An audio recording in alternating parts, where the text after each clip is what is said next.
আসসালামু আলাইকুম এভরিওয়ান, আমি রাইসুল মাহমুদ। সো বেসিক্যালি মস্কোয়ের সামার সিজনটা একটু অন্যরকম।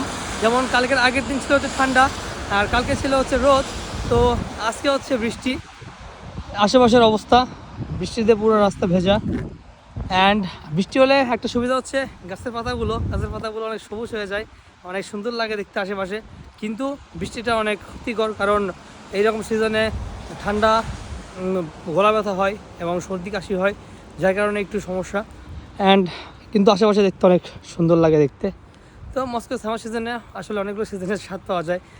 ঠান্ডা ঠান্ডা আবহাওয়া, আবার বৃষ্টি, আবার রোদ। অনেক সময় ঠান্ডা আবহাওয়া থাকে, অনেক সময় বৃষ্টি হয়, অনেক সময় রোদ থাকে।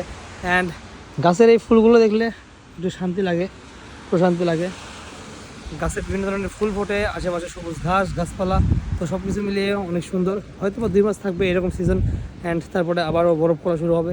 তো এইটাই। আসসালামু আলাইকুম।